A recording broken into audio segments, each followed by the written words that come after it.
Ruth, acte second. Un enfant, deux yeux pleins d'espoir, deux encriers de verre noir, débordant d'encre sympathique, innocent, silencieux, stoïque. Une pierre blanche, un enfant. Déjà le stylet de diamant grave au cœur de l'ostensoir un certificat de mémoire.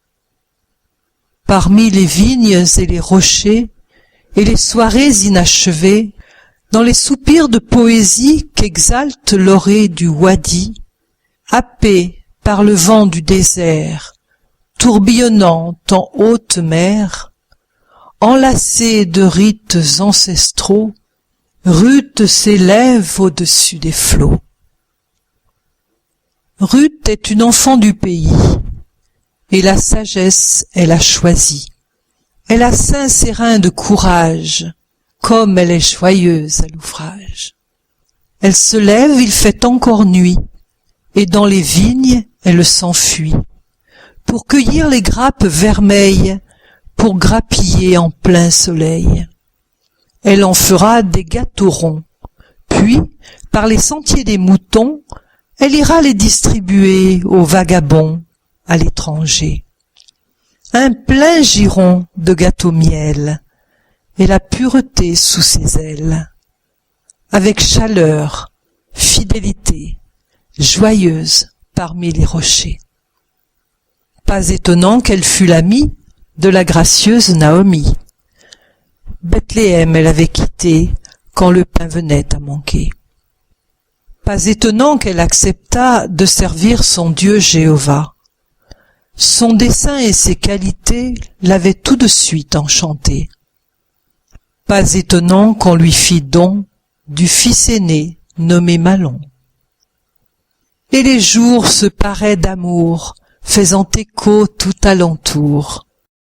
En troupeau de chèvres sauvages, ses cheveux sautaient les bocages. Sa robe semblait s'envoler, fleur de pivoine au vent d'été. Jusqu'au jour où son pied heurta un rocher saillant juste là.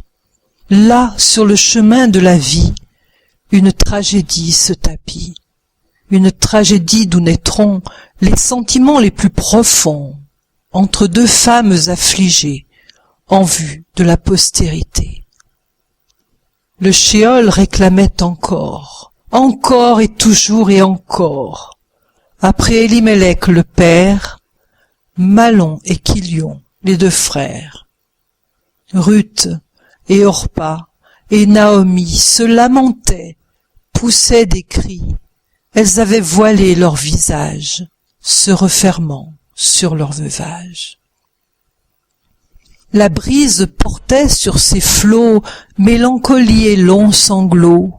Quand Naomi fut informée que Jéhovah avait donné du pain à son peuple Israël, il répondait à leur appel. Aussi fut-elle déterminée, à Bethléem, je dois rentrer. Ruth enleva son voile et vit, couché à ses pieds son pays.